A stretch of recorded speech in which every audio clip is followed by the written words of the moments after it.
Hello everyone, my name is Ben Shube. I'm the International Admissions Counselor at ETSU, and this is... I'm Michelle Markstrom Frisch, and I'm the Academic Credential Analyst in Undergraduate Admissions. I work with all prospective international undergraduate applicants.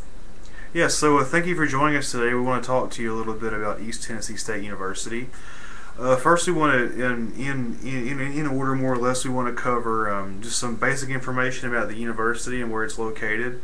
We want to get some basic information on their colleges and schools and the kind of degree programs we offer. We want to go over some points about life on campus, including housing and things you can do for fun and socialization.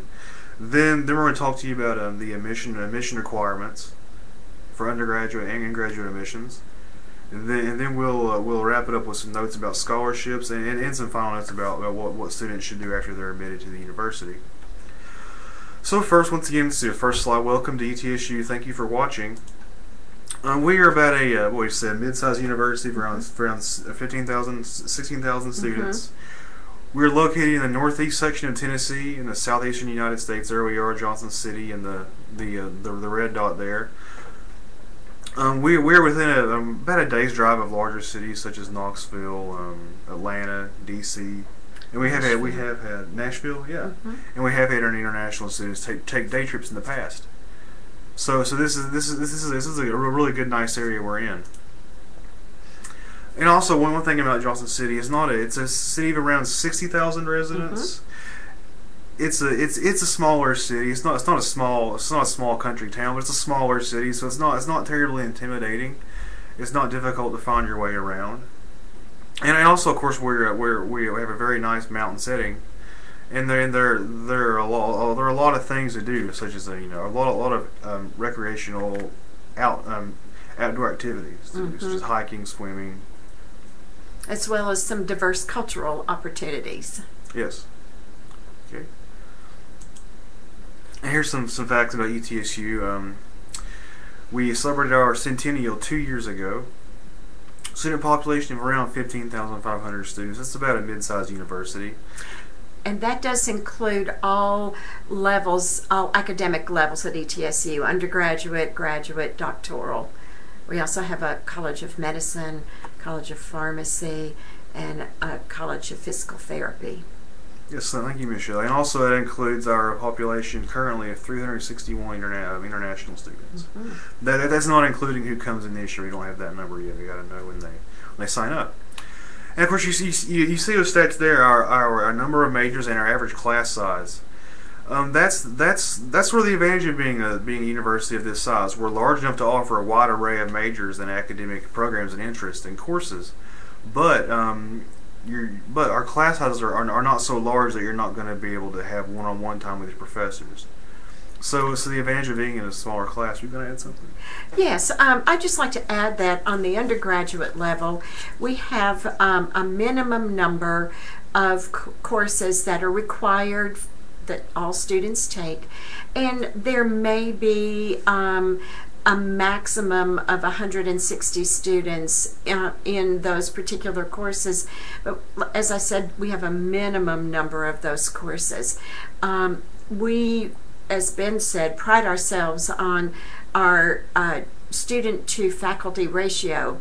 As a student progresses through the first 2 years at ETSU, typically a student would be involved in courses with around 50 students. The courses that you would be taking initially are called General Education Core.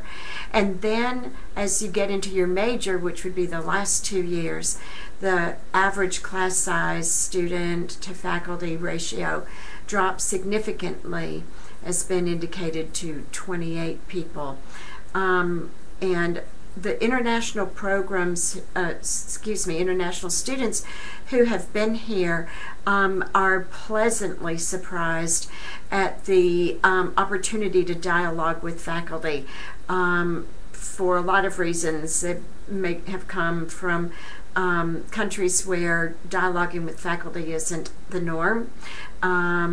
or perhaps were just in classes that were so large that there was no opportunity. So that faculty-student interaction is really important for academic success. Yeah. That's probably the biggest advantage of the smaller average classes. Once you get outside of the larger general education classes, is that you can get in touch with your professors. Either before or after class, you could raise your hand in the middle of some classes and they can answer you there. Or also, of course, we actually our teachers actually are required to have several hours a week outside of class where they're available for students to come in the office and ask for help. So those are the main advantages of our university. So we have a lot of programs, but also our classes are all generally not so large that you can't get in touch with your professor. And that's of course very important for international students, especially since many of you English is probably not your first language, and so if you have any issues understanding the professor, you can always ask a question or go back in your notes and ask them for help with something. So we have 11 colleges and schools.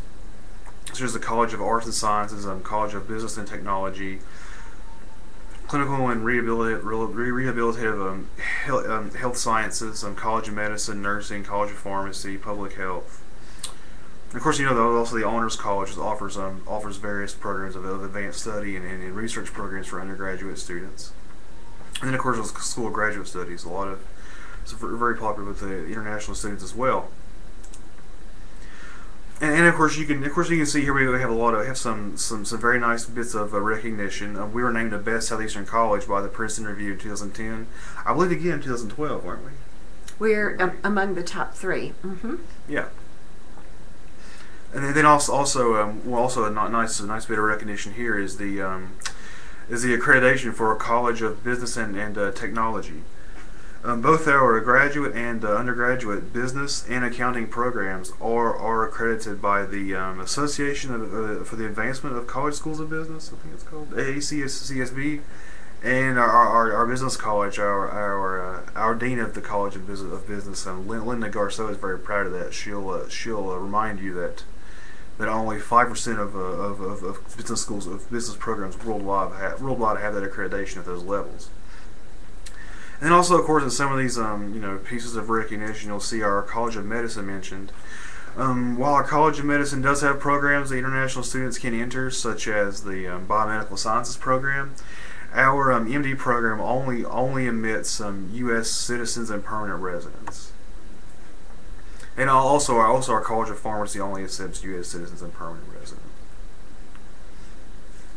And of course, also I had a colleague from our communication department who wanted to speak briefly about our mass communication program. She was not able to make it, so I want to give a shout out for our mass communication programs very, very briefly. My colleague wanted you all to know that our mass communication program, the advantages of our program is that it prepares people for the communication side of the business world with a global perspective, with the with the knowledge that there's a global perspective to the business world, with the intention of appealing to different cultures. And actually, some of our mass comm faculty have taught abroad in China several summers. So they're broadening the curriculum from an experiential perspective as well. Yes, and our mass comm program teaches advertising, public relations, journalism, as well as broadcasting. Okay, so that's a little bit about our academic programs and our recognition. Of course, next we want to get into some of the things you can do for fun. We know that academics is one of the most important factors for international students. However, college isn't all about studying, is it, Michelle? No, it's not. I mean, you got to have fun. You got to socialize. In the U.S., we've done research, and our research indicates that students who are involved in campus activities outside of the classroom tend to be more academically successful. And we do place an emphasis on being well-rounded. So the information Ben is going to provide will give you an opportunity to begin to think about extracurricular activities in which you could be involved. Yeah, of course. First we have we have our athletics programs. There are multiple sports. We have multiple sports teams. This is a common thing that U.S. college students are interested in, but also international students can enjoy the activities too. We have basketball, softball, soccer, tennis, and these are things that the students often like to attend when they're on campus to watch games. Actually get involved. Maybe they have friends on the team. And also, of course, these are cheap and easy forms of entertainment because they're on campus. They're very easy for students living on or near campus to get to, and also all regular season games are free to students if they have their student ID. Trying to make sure my hands on camera. Their student ID. So that's one cheap and easy way to find entertainment on campus. Right. The sports listed have recruited athletes globally, actually, for participation on these particular teams. A lot of these athletic opportunities are offered on what we call an intramural basis, meaning that any ETSU student can go and join a group of people to play soccer or tennis or basketball. So these opportunities are not limited only to those students classified as athletes. Yes. Yes. So you can watch. You can also participate with like-minded students. And also, of course, sports are fun, but also probably the most important thing is to socialize and to connect with other students. Absolutely. To connect with international students and domestic students, and not just students, members of the community also. So you can take something with you as you leave, and also just enjoy your time here more. We do have multiple programs that are specifically for international students. They're here to give international students a chance to socialize and meet people and have fun. First, we have our international friendship programs. That's, of course, the International Friendship Program and the International Buccaneer Buddies Program. I want to talk about each of those individually first. First is the International Friendship Host Program. And if you sign up for this program before you enroll in the university, before you arrive, what this is that you are assigned a host, usually either a faculty member or a staff member or someone in the immediate community who lives in the area, and this your host can take you in their home and feed you and house you for the first few days of your stay here, and they can. And I've actually hosted quite a few students through the International Friendship Program. It's a wonderful way for students to transition into Johnson City and into ETSU. As a host, I was able to make connections with students that have been maintained over probably 7 years now. So it's a wonderful connection for both the host and the student. And if you plan to apply to ETSU, I strongly encourage that you also inquire about participating in the International Friendship Program. Yeah, and also once again, it's a really good way to get adjusted once you arrive here. It's a good way to get to know the area, and also, of course, if you have a host, that's somebody you know, and so if an emergency comes up and you don't know where to turn to, that's one person you could possibly contact to get a little help, to get a little guidance. Is that right, Michelle? Absolutely. And then, of course, in addition to the friendship program, we have the International Buccaneer Buddies Program. And this is a program where you have a group of students. You have a group of about 12 to 14 students. These are, of course, domestic students and international students. And you have domestic students who can show the international students around campus. And also, this is more than just giving tours of campus. These Buccaneer Buddy groups, they also actually get together to eat. They participate in various fun events. I mean, once again, this is a really good way to socialize and meet people. Mm-hmm. And then also, in addition to the Buccaneer Buddies and Friendship Program, we have more organizations geared for international students. We have the International Living Learning Community and the International Student Association. And once again, these two organizations are really good ways to are once again really good ways to socialize with students, domestic and international, because that's a really good cultural experience to not only just to not only speak with students from your nation or other international students, but also to connect with students with students from the U.S. And once again, these organizations, they plan events. They often plan events in the university center where you can come by and eat and talk. They have presentations. So once again, these are really good ways to socialize. And in addition to these programs that are more established, we have organizations that are for students from specific countries or regions. For example, we have a Chinese Student Association also. Absolutely. Yeah. And of course, one thing to help you keep track of all the things going on, all international students at ETSU, they receive a newsletter by email that's maintained by our international student advisor, RJ, and of course these newsletters contain all the schedules, all the upcoming events for these groups, scheduled by these groups, but also any events that may interest international students. So we help you keep up with current events here and things you can attend, things you can do for fun. And just know that being connected with one of the international groups, organizations, gives you an opportunity to learn about the other established associations on campus that are not specific to international students. Our hope is that our U.S. students will get to know you as well as you will be able to get to know students from the United States.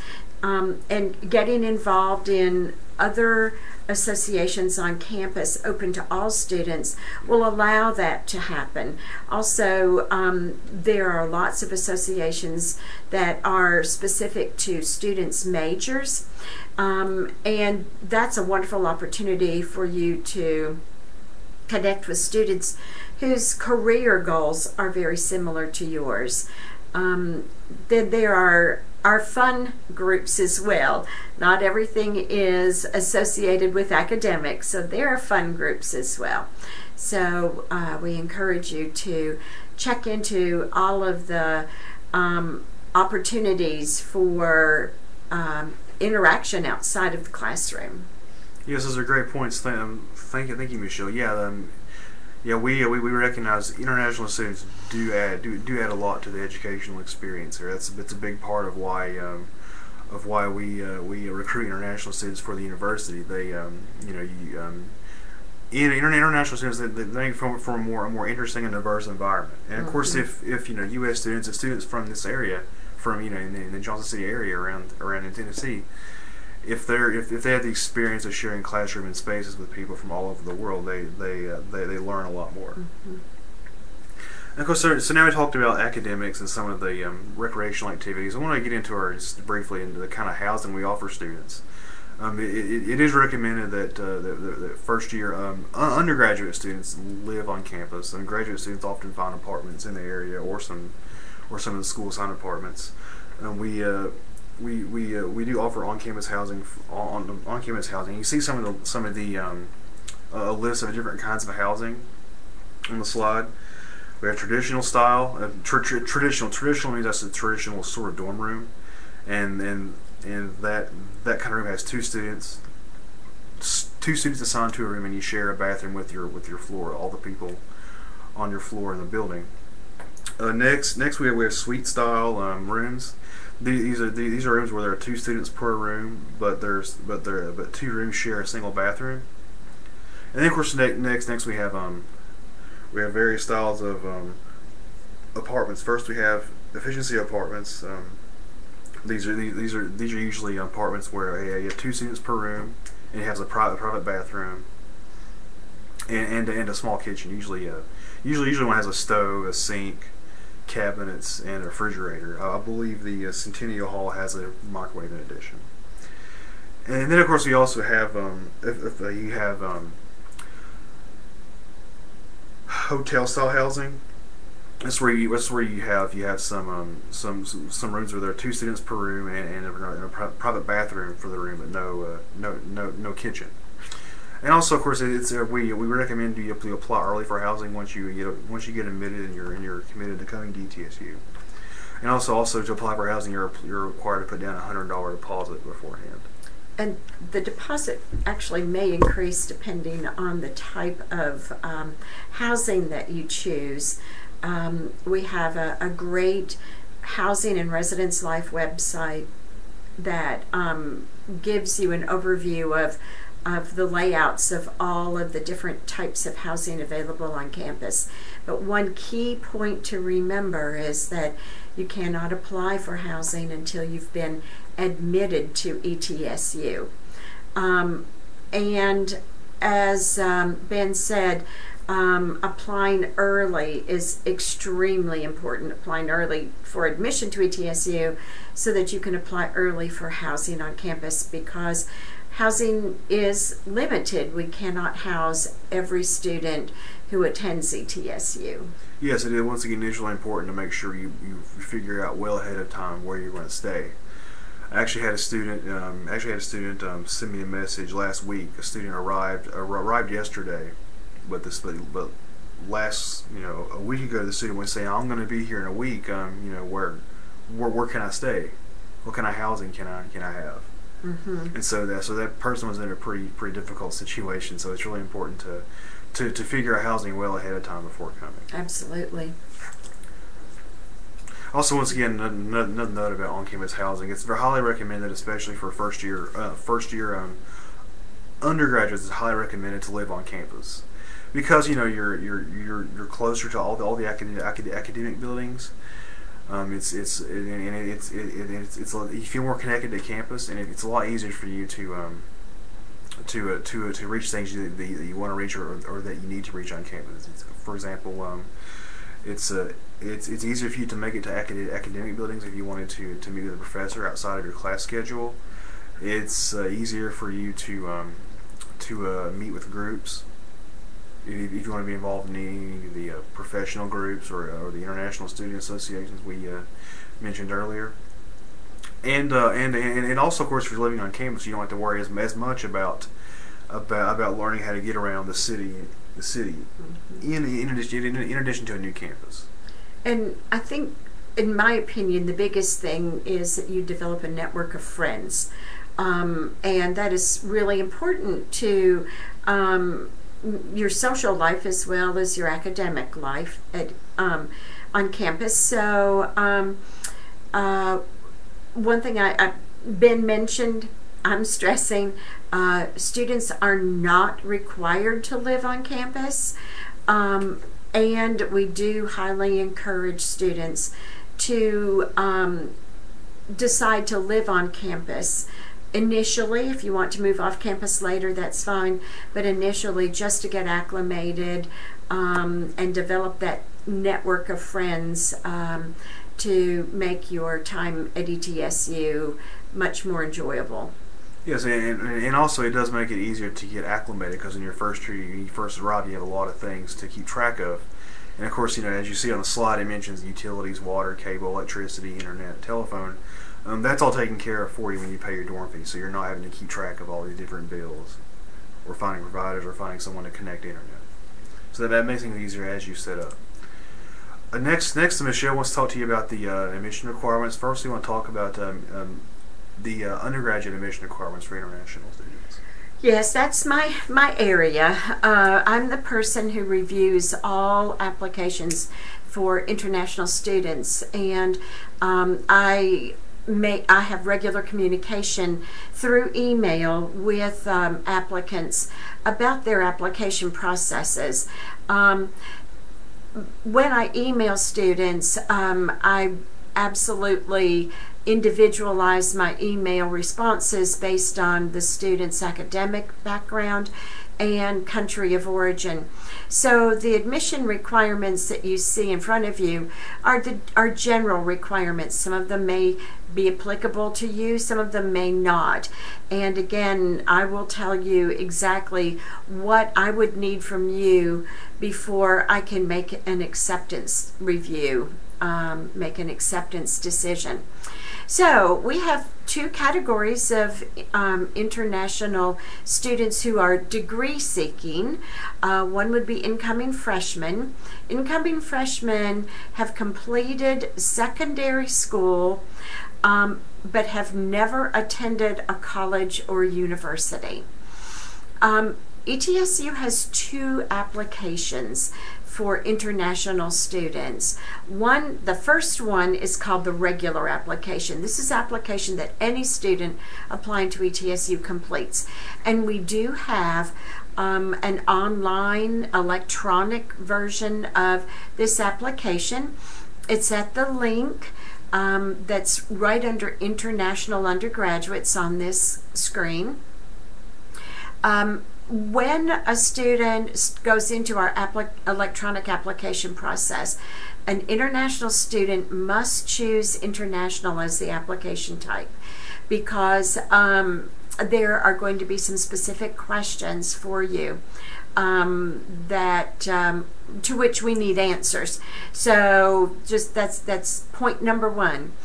Our electronic application requires that you have a credit card or a debit card to which you can charge the $35 non-refundable application fee. Our application fee is so very reasonable compared to application fees for a lot of universities. I do need for you to note, though, that the application fee is non-refundable. In fact, our application fee for U.S. students is non-refundable, so we're treating all students alike. On the regular application, there is a space for the student's email address. I definitely must have your email address, because I will send you an initial email that is specifically designed to include information for your academic background and relative to your country of origin. So please don't omit your email address. When I email you, I'm going to tell you that I need some secondary school documents. In some countries, I will need both what we call a transcript. That is a document that lists all the courses that you took while you were in secondary school and the grades or the marks that you earned. And other countries require, for actual completion of secondary school, that you take exams, and I would need exam results. We do not accept scanned and email documents, nor do we accept copies of any kind of academic documents. So when I email you, I'll suggest perhaps you're sending me information to access websites that would allow me to see your results if those exist in your countries, or we'll communicate about ways for you to provide to me your secondary school completion documents. For countries where English is not the primary language, or if you have not attended a U.S. high school, you would have to submit proof of English language proficiency. We have several ways that can be met. We do accept TOEFL and IELTS score reports. They must be original, sent from the testing companies to us. And as you can see, we require a 500 minimum for the paper-based TOEFL, 173 minimum for the computer-based TOEFL, and a 61 internet-based TOEFL minimum. The IELTS is a 5.5 minimum. Recently, we've added some new options for students who have taken the ACT, which is a a test that is taken by a lot of U.S. students to get into college or university. And if you've made a 19 or above on the English and reading parts, we'll accept those scores in lieu of TOEFL or IELTS. If you've taken the SAT, we would require a minimum 450 critical reading, also called verbal. Again, we would need scores sent to ETSU. And then we have an additional option. The East Tennessee State University's host for an ELS language center. And we will accept from ELS level 112 English for academic purposes. And I would need original documentation of completion of that level. And please note that ELS is the designated name for language centers. We will not accept language proficiency completion from any other language center other than ELS.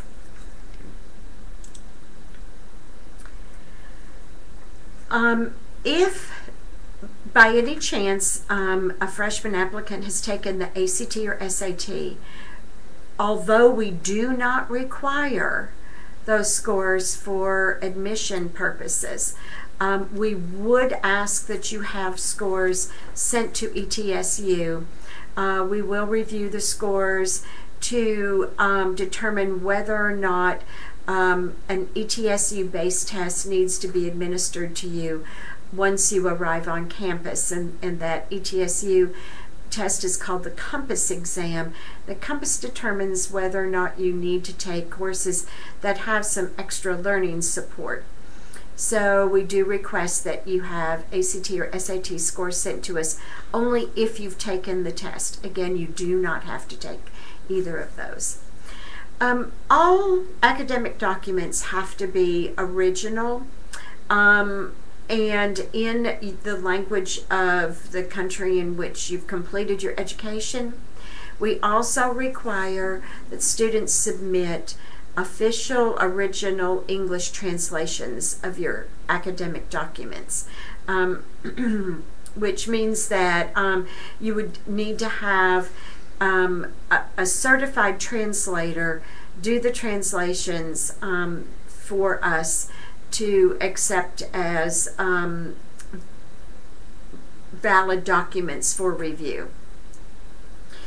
Now, we do have a lot of international students who want to transfer to ETSU, and transfer students have completed some college or university either in another country or perhaps in the United States or both.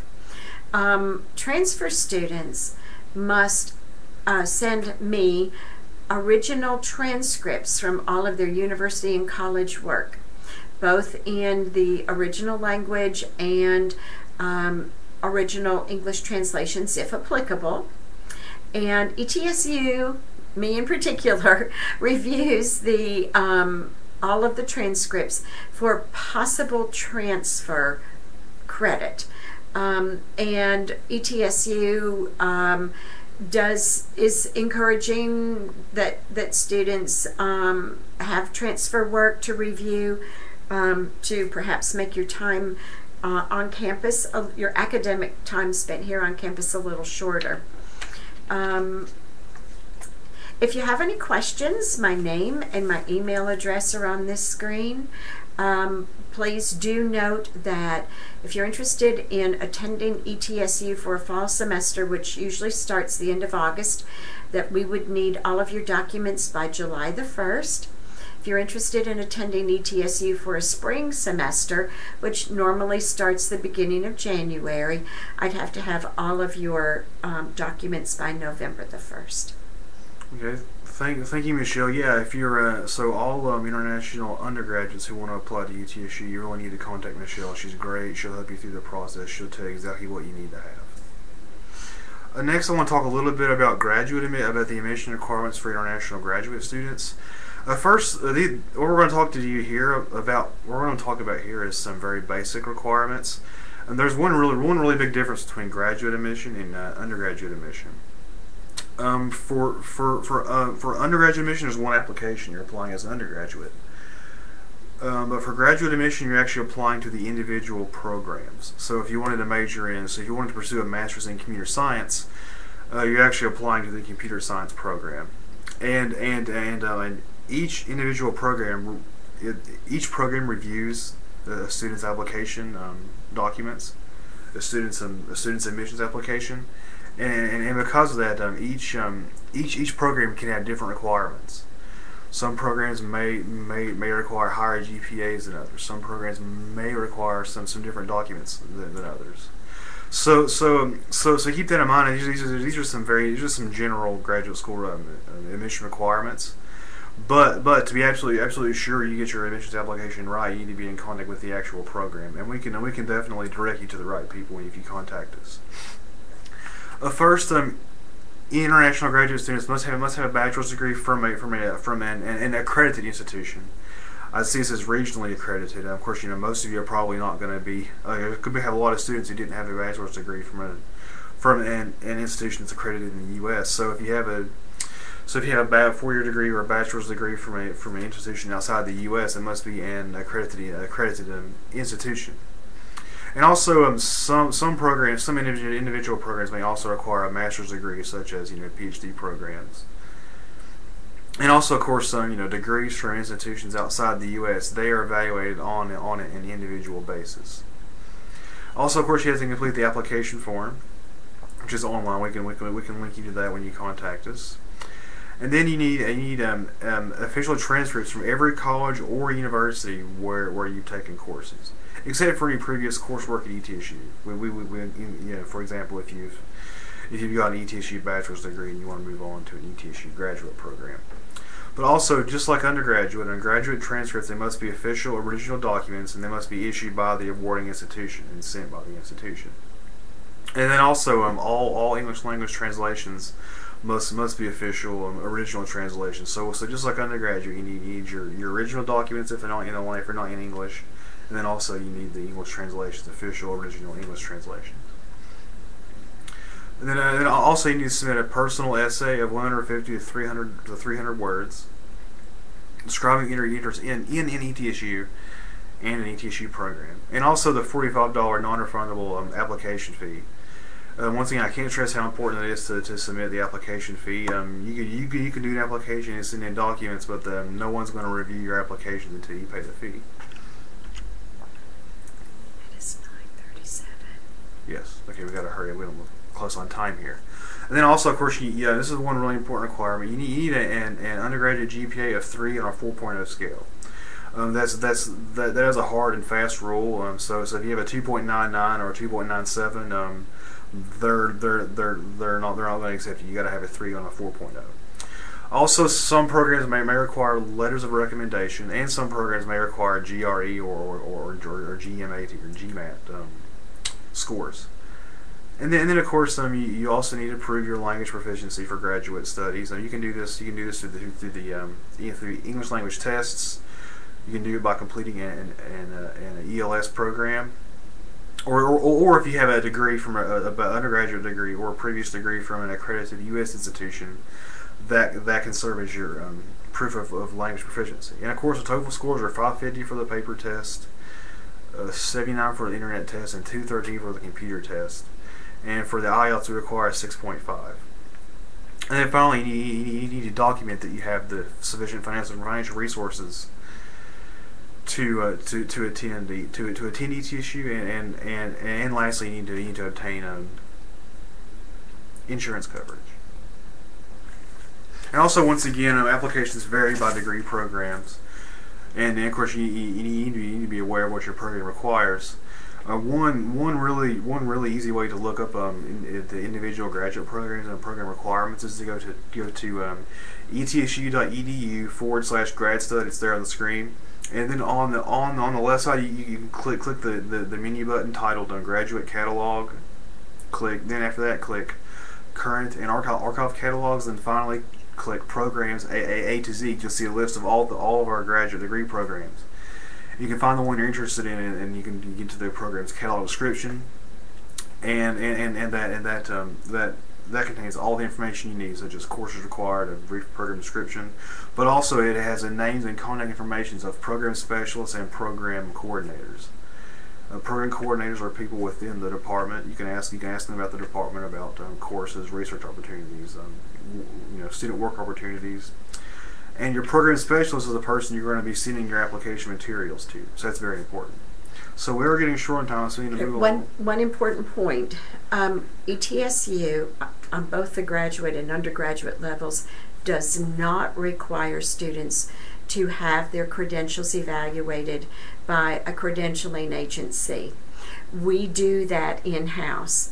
If, though, you have had your credentials evaluated by a credentialing agency, we will gladly accept original documents from the agencies if you would request that they be sent to us. Yes, thank you, Michelle. Should we move on to the questions? Yes. Of course, that's our ELS program. We need to move on to our questions, actually. First, we'll get on to the to our contact information. Okay, first we have a question. I'll read it out loud. Can you please tell about the scholarship opportunities for international students? Well, Ben just passed a screen. I'm going to ask him to go back to it. We had, probably 3 or 4 years ago, we instituted a scholarship only for international students who would be F1 or J1 students. And this scholarship covers 50% of tuition only. Which is a significant savings in tuition for students. Undergraduate students may have a maximum of 8 semesters of this particular scholarship, must be full-time and must be degree seeking. The students must be new to the university.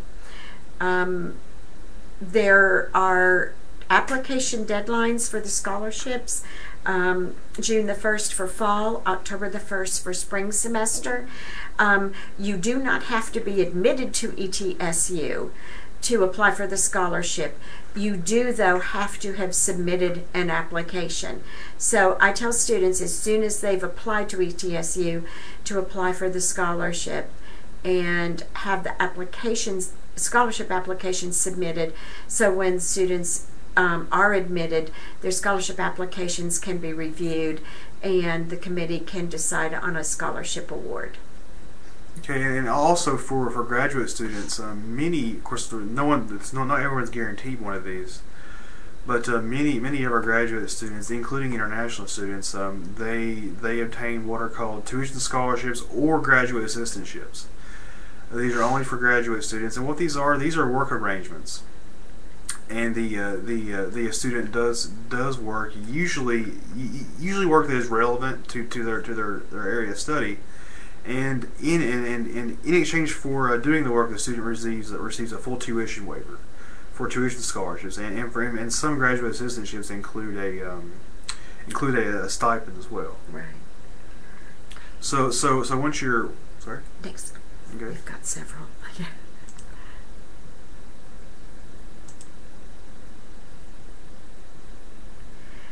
Okay, our question is whether or not ETSU has a PhD in biology. We do not have a PhD in biology. We do, though, through our medical school, have a PhD in biomedical sciences.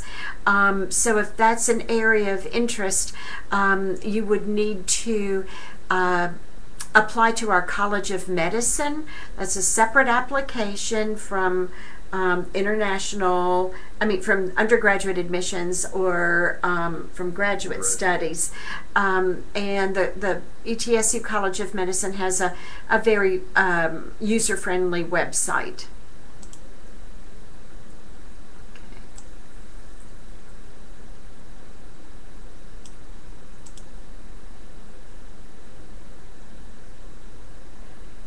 There's a question about a program, and I'm thinking that the student is asking if Perhaps we have any opportunities for a student to obtain a degree here for no cost to the student. No, we do not have any of those opportunities. There will always be expenses involved with completing a program. There are any scholarships that we have, or graduate assistantships, tuition scholarships, would not pay for books. You have housing costs to consider, personal expenses to consider. No, and in essence, we do not have an opportunity for a free education at ETSU.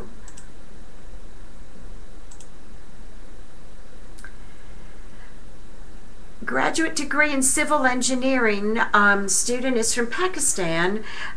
We don't have engineering degrees on ETSU's campus. We have an undergraduate major in engineering technology. So we wouldn't be able to accommodate anyone who's interested in pursuing any engineering degrees. The other part of the question was, could the student get financial support from the university? The only financial support we could offer would be the International Students Academic Merit Scholarship, which we've discussed, or on the graduate level, a student could apply for a graduate assistantship or a tuition scholar position. Just need to reiterate that would not completely, none of those would completely cover cost associated with coming to ETSU. Yes. And also, of course, the student mentioned, can you get it after getting admission, but before coming? It's very important to complete your admissions application before you apply for scholarships.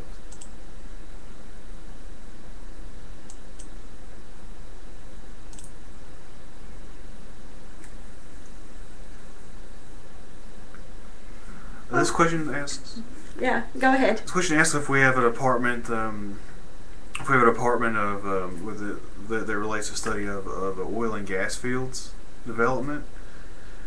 No, we do not. It appears that this student, who is from Russia, will be completing a bachelor's degree and is interested in either a second bachelor's degree or a master's degree. ETSU, unfortunately, has nothing related to oil and gas fields development.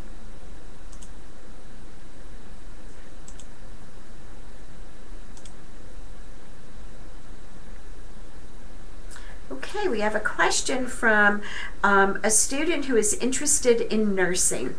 And I'm very glad this student posted this question, because it's important for students who are undergraduates looking at any medical related program on ETSU's campus to know that all international students may apply to ETSU for admission.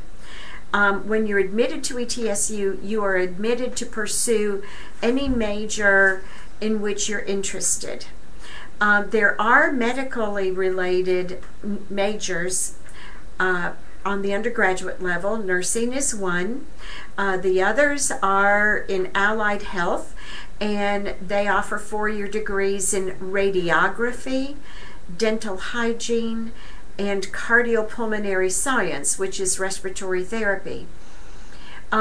The students admitted to ETSU to pursue these majors must complete some specific courses that are crucial to their foundation courses for all of those medically related majors. And then the student must, after about 3 semesters at ETSU, apply for admission to the specific program. So a student who applies for nursing would be considered pre-nursing. The student would have to complete prerequisite courses and then actually apply to be considered for the nursing program. The same with radiography, dental hygiene, and cardiopulmonary science. So we do think it's very important that you know that admission to the programs are very competitive. Getting admitted to ETSU means that you have to meet our basic admission requirements, but then each program has a separate process to be admitted to the program and to go into what we call the clinical courses. While at ETSU, if you're interested or if you're pursuing one of these medical areas, you would need to make excellent grades, because your academic records are a major part of consideration for actual admission to the programs. So the requirements to get into ETSU I covered for the undergraduates, Ben covered for graduate students, but then again there are separate requirements to be admitted to the individual medically related programs. Also, if you're a graduate student, of course when you ask these questions it's important to know if you're wanting to study for, you want to study at the undergraduate or graduate level. If you're a graduate student, we have multiple nursing programs at the graduate level, and it's important to know which program you might be interested in, because different ones would have different admissions requirements.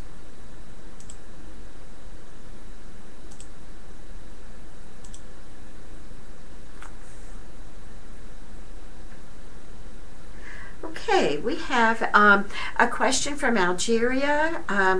A person has a master's degree in biotechnology and is interested in knowing whether or not we have sponsors who would help a student pursue an advanced degree, a PhD. ETSU does not have sponsors. In fact, I cannot tell you where any agencies that offer the opportunity of sponsors to attend ETSU. Sponsors typically are individuals who will provide some or all financial support to attend ETSU, and we don't have that opportunity through our university, not on any degree level. So we do hope that you are able to find sponsors so that you can pursue your PhD at some point in the future.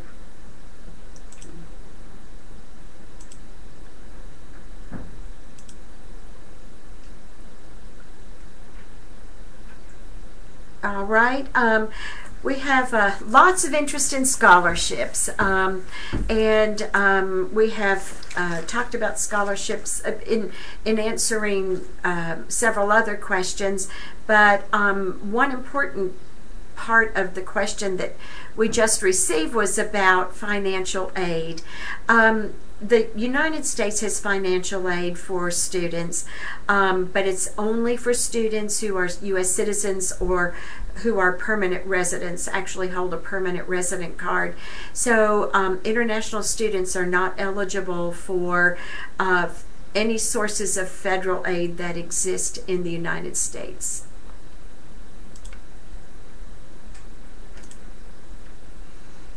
And we have a question from El Salvador. Well, good morning. Yeah. Greetings to you too. Greetings.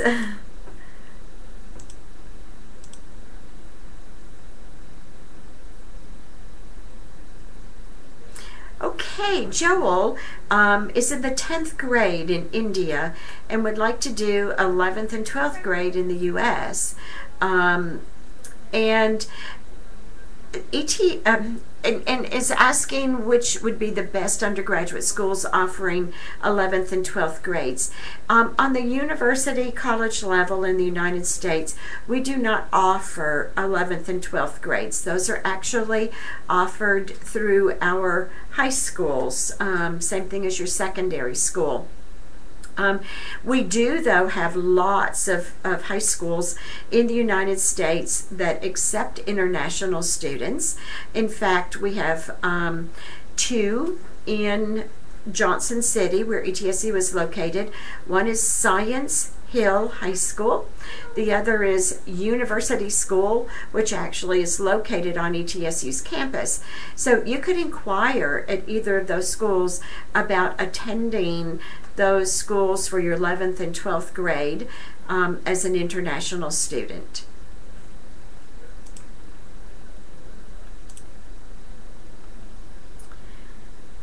We have another question about electrical or computer engineering. We do not have engineering programs. At ETSU, we do have a computing department and have master's degrees in computer science. We do have also a master's degree in mathematics, but again, nothing related to engineering. We do have a master's in engineering technology, but that's different from engineering. So there's no electrical engineering, traditional engineering program here.